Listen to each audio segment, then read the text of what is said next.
Hello and welcome to the channel. My name is Lucy and in this video I'll be talking about my experience as an MA Design student. In the first video, which is linked below, I talked about some of the experimentation and methods I used in my studio practice during my MA. In this video, I'll be showing you my final exhibition artwork which resulted from those processes. The studio work you see here made up 60% of my assessed work. The other 40% consisted of a piece of written work called a critical evaluation report, which was a reflection on the research conducted and an evaluation of the practical work produced. I hope you find this video interesting. If you have any questions or comments, feel free to drop them in below. I hope you enjoy the video.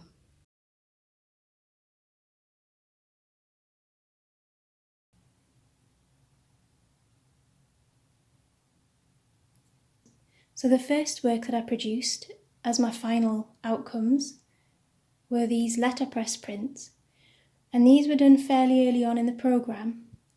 So they're taken from prints that I did in the University Print Studio using the Eagle Press, and I was playing around with letterpress, and trying to get different textural effects, surface effects on my prints. And then I noticed there was some really nice patina coming through.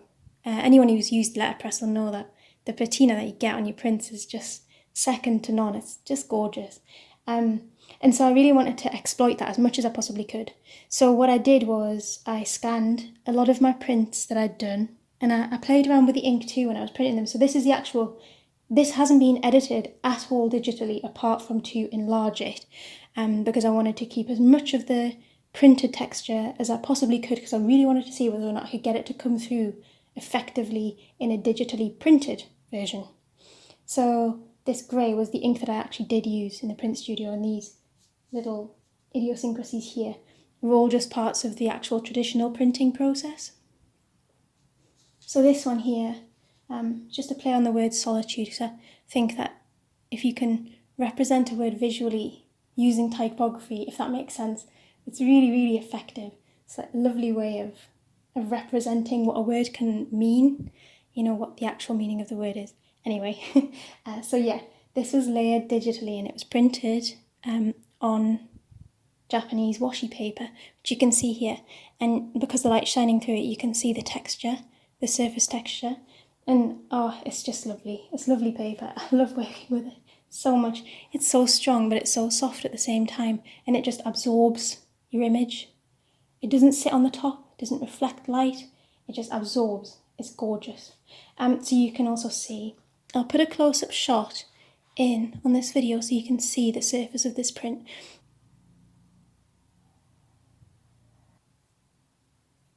But you can see it's really replicated the printed texture incredibly well. So I was really happy with that. So yeah, that was the first one that I produced. And then I moved on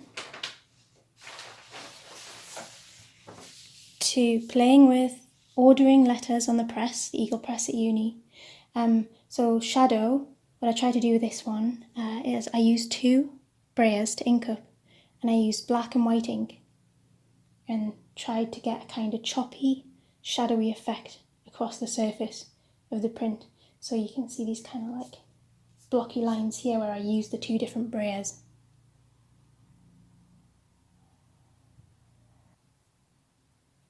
And I think perhaps in this print, maybe the way that the light is, you can also see the slight emboss that you get on the surface of the paper when you use letterpress as a printing technique, which I love. It's an effect I love. And I know a lot of people are really in love with the tactile elements of letterpress printmaking, and I can totally see why.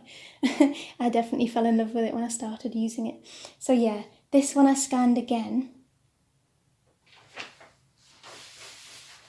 And I started to play with it, and I altered opacities and sizes, dimensions, and I produced a digital print, which is this one here. And I quite like that. It hasn't represented the colours as well as I'd like it to. I need to tweak that a little bit, I think, but it was quite an interesting experiment. Again, it's printed on washi, so you can see when I hold it up. But it has that lovely texture. You can see the fibres in the surface of that washi. and it printed surprisingly well. I didn't know whether or not the paper would actually go through the printer without snarling, but in the end it did, so that paid off.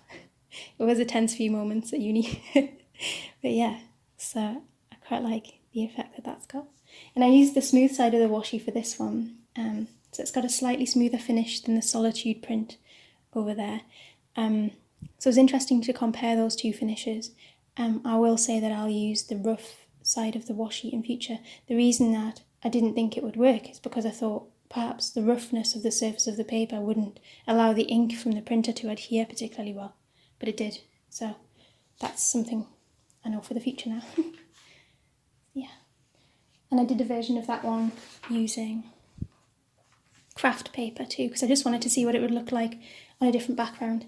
And it printed really effectively, although the craft paper itself, it was a bit compromised in the printer. I think that you could probably see that there are some creases in it. So that's something that I'd have to try and iron out. No pun intended. Next time I do this one. But yeah, it did work, and I think it looks really nice as an A3 print. So I've got that on my studio notice board at the moment. So yeah, those are the letterpress prints that I produced.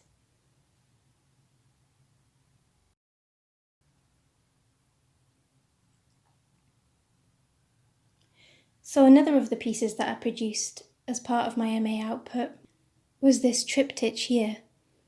And it's woodcut print with graphite, and there's a different version of this included in the final outcome that I'll show you after this, but this one includes a poem by D.H. Lawrence that really inspired me while I was doing my MA work, and it's called The Things Men Have Made, and it goes like this. So, the things men have made with wakened hands and put soft life into are awake through years with transferred touch and go on glowing for long years.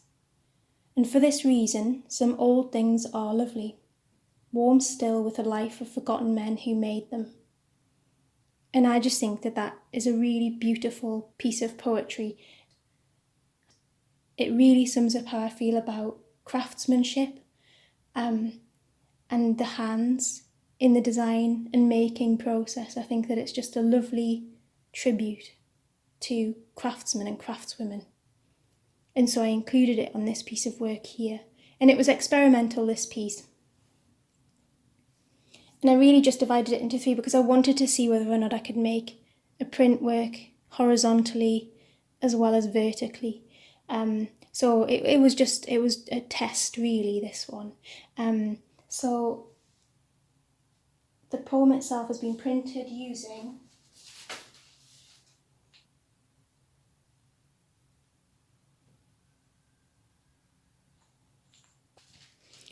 the letterpress letters that I carved in stage 2, and then printed here. You can see, I showed this in the first video, but this is the printed alphabet. And so this was then scanned, and the letters were separated and then used as a digital typeface in the final work. And I think the fact that the wood grain on the surface of the print showed through so well in the scan adds something to the finished illustration and print here.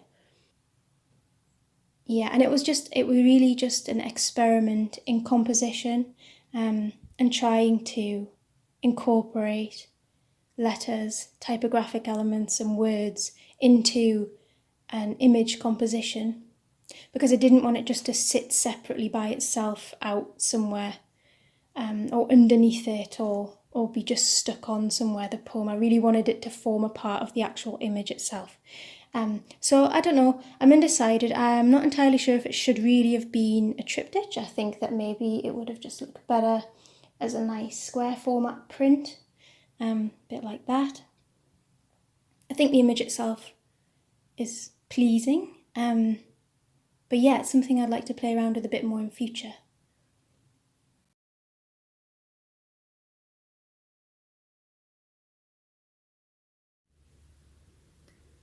So the last piece of work that I produced for my MA was this hand-bound book and half clamshell box, which I've called Wakened Hands, after the beautiful poem that I read earlier by D.H. Lawrence.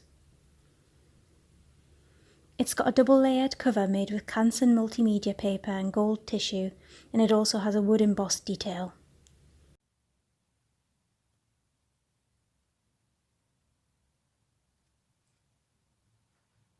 The box has a single tray which is covered in washi paper, and it's lined with gold tissue. It was a pretty awkward structure to make because of its odd dimensions, so it's very much a case of measure twice, cut once.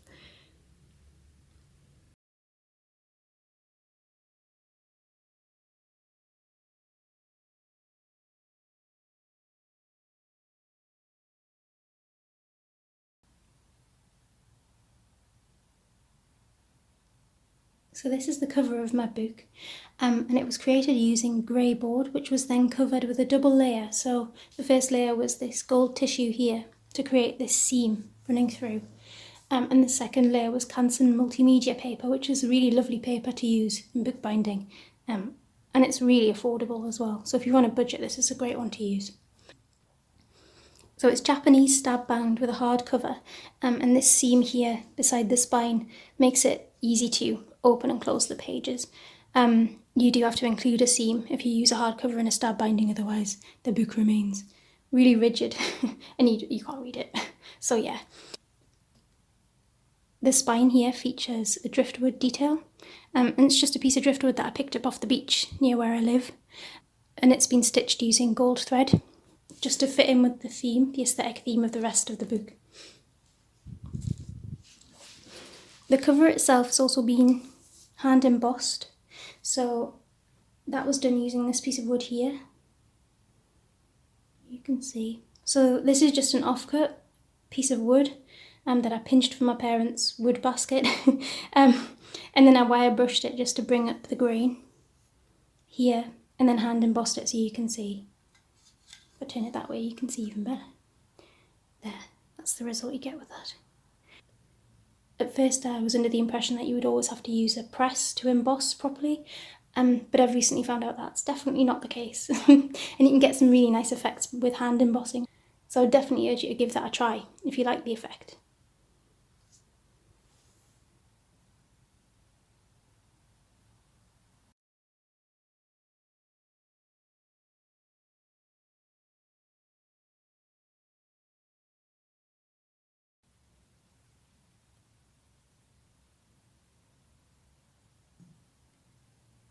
So the compositions in my final book here were very much inspired by feelings and atmosphere rather than being completely realistic representations of the landscapes that inspired them.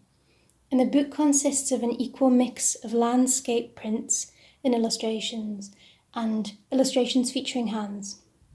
So this spread here was inspired by Castlerigg Stone Circle, and that's found in Keswick in the Lake District in the north of England, and it's the most atmospheric, beautiful place. A lot of people go to celebrate summer solstice and winter solstice there, as well as going all year round, because it's a magical place. It's just got such a special sense to it. So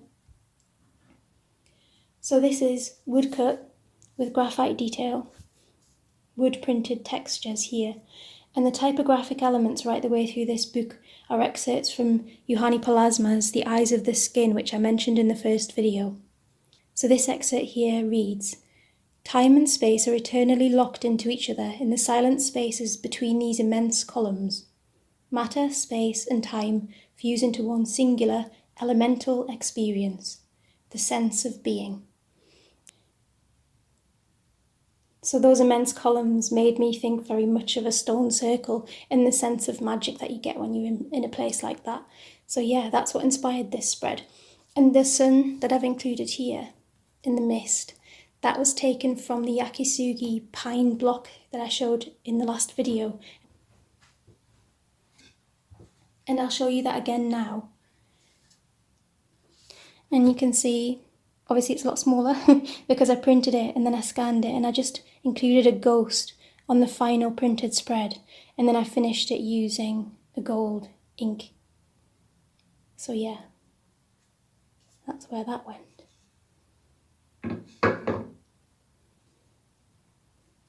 And throughout the book as well, I've also included elements of my own printed letterpress letters, the little rough Gill Sans ones that I showed you in the first video, that they do add something to the typographic elements because they fit nicely with the imagery itself, so I quite like the roughness of them. It really does relate to the subject matter and the theme of the work.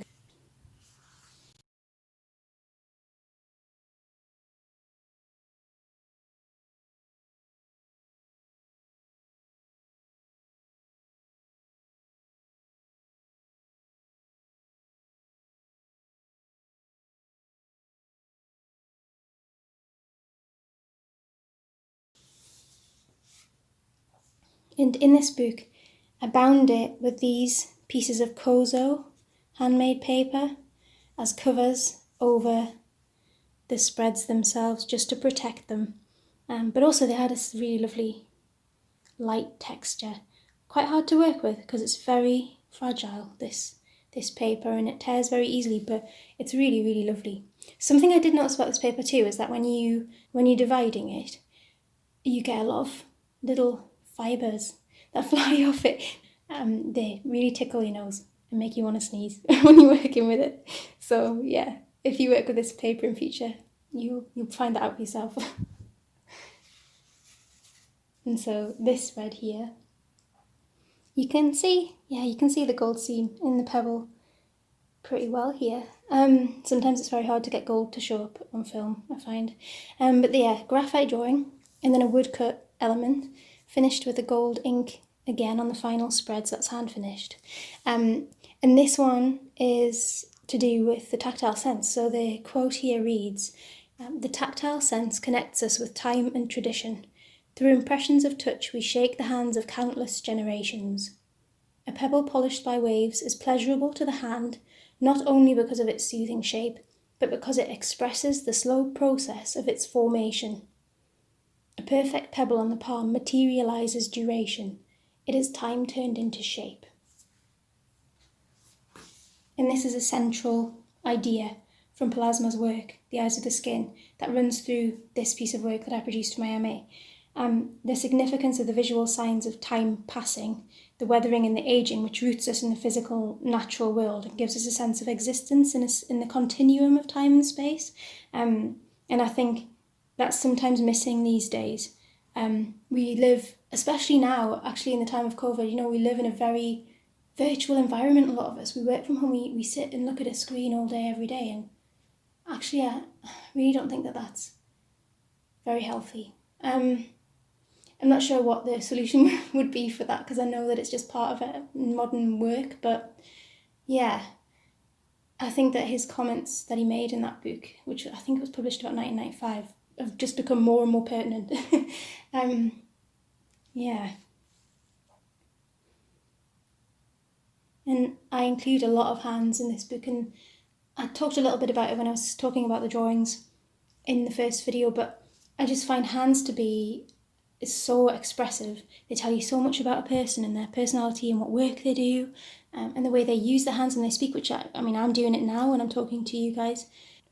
So yeah, I really love to draw hands. I think they're just as telling and expressive as faces a lot of the time. I think that they are a form of portraiture, really.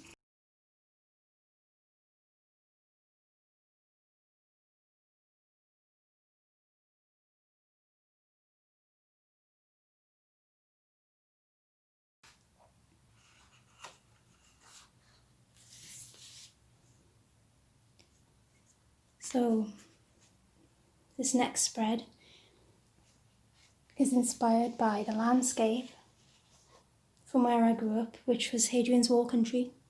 And it's often cloaked in mist or cloudy or windy or rainy. And it's got a real visceral kind of beauty to it, that landscape, and the Northumbrian landscape. But yeah, so this piece uses the print from the Yakisugi cross-section that I showed in the first video, that enormous piece that would hardly even fit into my viewfinder. So this is one of the prints that was taken from that. And again, using wood grain printed textures for the mist and cloud atmosphere. And then this tree was hand carved on a piece of China ply. So it's a woodcut print. And the quote in this one is about time, and it says, "Time is the ultimate scarce resource we have. Therefore, one of the most essential decisions any of us can make is about how one's time is allocated." And it's true, really, isn't it? You can't make or buy time, so you ought to think carefully about how you spend it, I think. And something about Northumberland is that you will see a lot of hawthorn trees, especially in moorland areas, on the tops of hills and things like that. And they're so interesting aesthetically. So they're shaped a lot of the time by the really strong winds that they're subjected to all year round, and they're gnarled and bent. But the fact that they're shaped by the wind, I just find I think it's very poetic. And I love the shape of them. The fact that they're a visual representation of an invisible force is fascinating to me, I think. It's a similar thing that I think about beaches and the sea, and I'll talk about that a bit later on in this book. But yeah, so I love hawthorn trees, things like that, especially when they stand alone. They're very sort of, I don't know, wistful, very plaintive when they stand alone on a hillside against the elements themselves. I really love them. So yeah. And it seemed to me to be very apt to use the pieces of wood that I'd found and salvaged from around where I live for these landscape prints, because, you know, they are of Northumberland itself, which you can probably tell by the way I talk about it, but somewhere that I love very much, so yeah.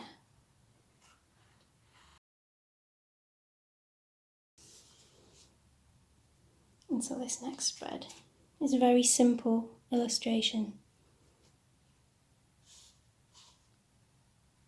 And so it's a graphite drawing combined with a print from a piece of wood. And it's not a carved piece of wood, it's just a print of the wood texture itself. And I'll show you the piece.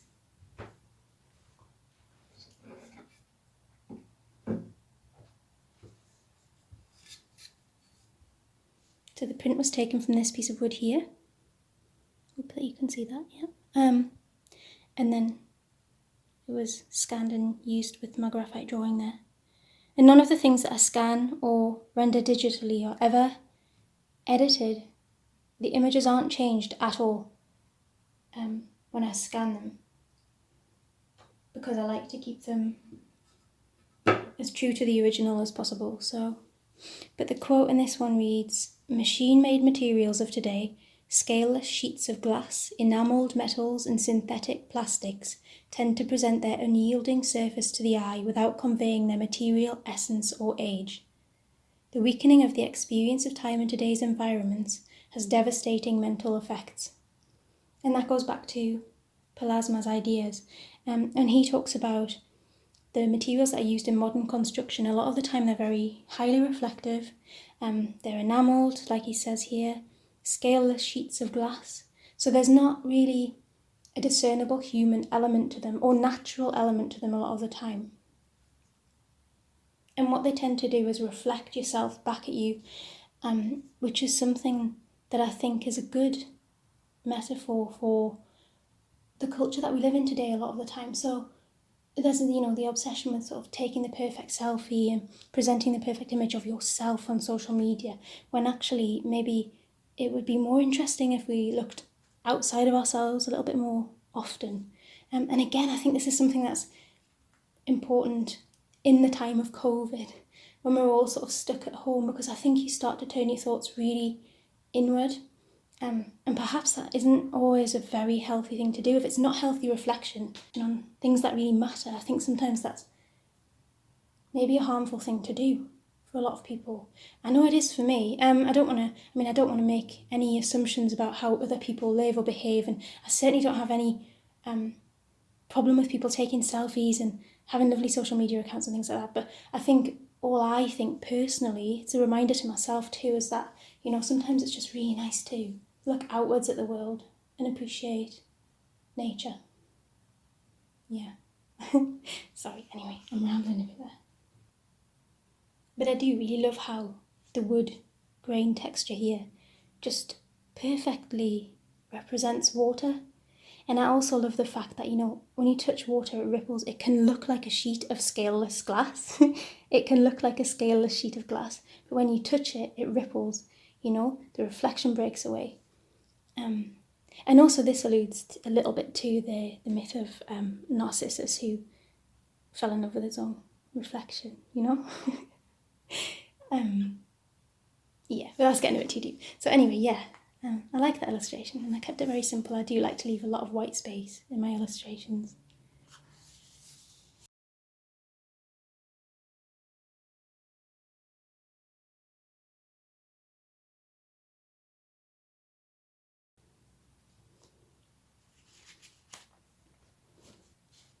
And so the next illustration again is inspired by Hadrian's Wall Country, and it's a landscape.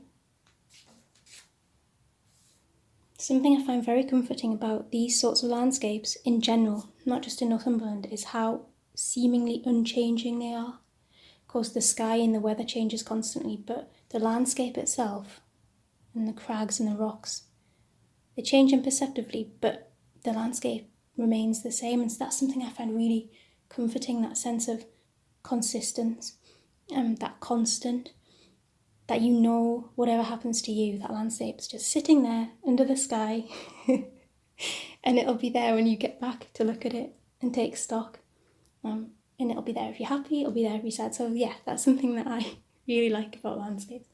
That's like going off on a bit of a tangent here. I've got a tendency to ramble. So the quote here reads, "The very essence of the lived experience is moulded by hapticity in peripheral and focused vision. Focused vision confronts us with the world. Peripheral vision envelops us in the flesh of the world." So that's quite an interesting thought too. Western perspective tends to be very central, linear perspective, whereas in Eastern aesthetics, or when I say Eastern, I mean, Japan, China, their aesthetic tradition tends to have a much less focused central perspective. It tends to be a lot more enveloping or absorbing. You feel like you're actually part of the landscape. That's something that I will go into in another video because it's an aspect of aesthetic philosophy, and in this landscape I tried to capture a bit of that being part or in the landscape rather than just looking at it from your central perspective. And so the peripheral vision envelops us in the flesh of the world. So everything that surrounds your central point of vision plays into your understanding of the environment that you're in, and is very, very important to how you feel in that environment too.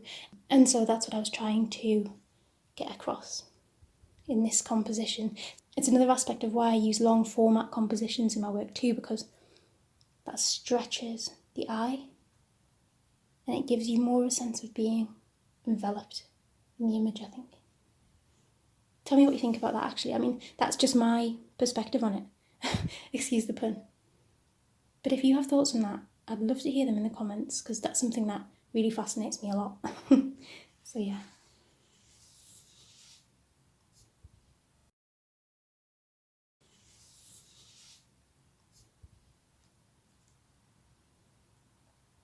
And so this next spread is another spread featuring hands, my dad's hands this time. I showed this sketch in the first video. So it's this sketch here. Yeah. And so it's been combined with a woodcut plane and then gold detail to finish it. The finished spread was then printed, and the wood shavings were added using graphite and gold ink on the final spread. And so the quote on this one reads, "Touch is the sensory mode that integrates our experiences with the world with that of ourselves. The hand registers and measures the pulse of lived reality." And so it really does. When you're working with materials and tools, then you start to understand the materials that you work with. You start to develop an empathy for them, and you understand their characteristics and how best to work with them. You always find when you use natural materials, or I find anyway, and I think that this is quite consistent across the board, is that if you work against a material, you never get good results. You have to work with the characteristics of a material. So if you're working with wood, like I discussed in the first video, if you go against the grain of wood, you're going to have a really, really hard time. And it's really not necessary. It's not necessary to have such a hard time. If you work with the grain, you're going to have a much nicer time with your materials, and you're probably going to have much better results, and you're going to be a much less frustrated artist. So yeah, the hand registers and measures the pulse of lived reality. So we sense through our hands, we explore through our hands, we learn through our hands, we understand through our hands. And that's what this quote's really getting at, and that's what this spread is about, really.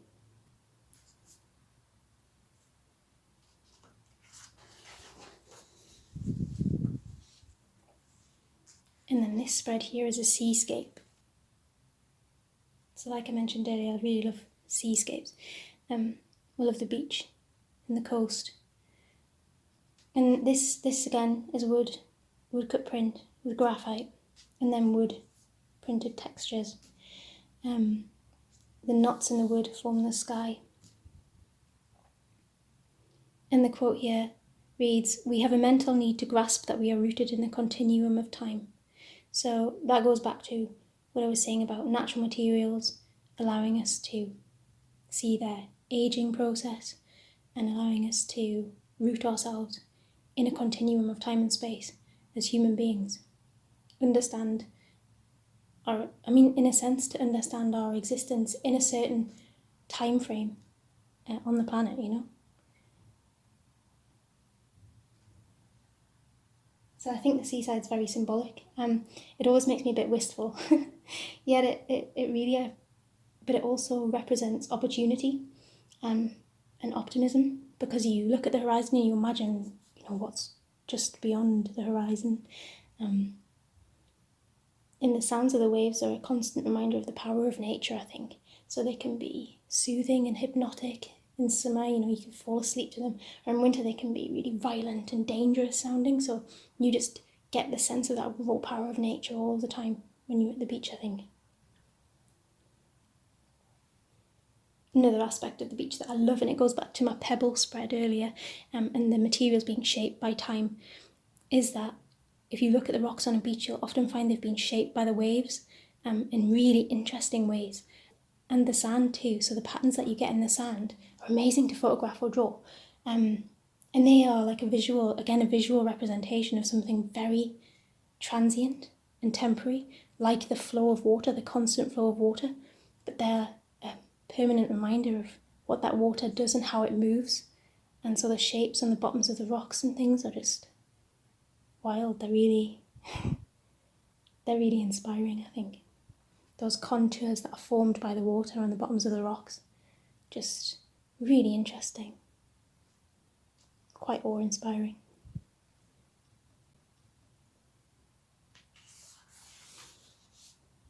And so the final spread here, it's another graphite drawing with the woodcut elements, gold, ink finishing.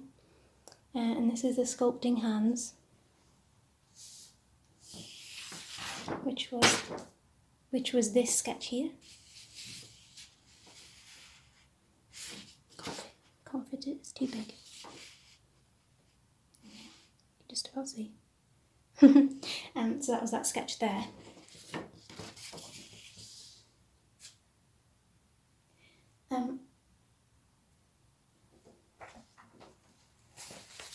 And so this spread deals with the shaping of natural material by human hands, and it's something we all have the ability to do. Create something using our own skills, our own volition, and our own inspirations, and there's nothing so satisfying as doing that. It gives us an understanding of the nature of things, the characteristics and the physicality of the world around us too. And I think that actually gives us a certain empathy, not just with materials and nature, but also with the world around us and with other people. It's a mutual understanding and engagement, and it isn't corrupted by external factors and pressures of everyday modern life. And I really think that is something very special these days, and it's something that anyone can access to. It doesn't cost anything, really. Just a bit of concentration and a bit of willpower,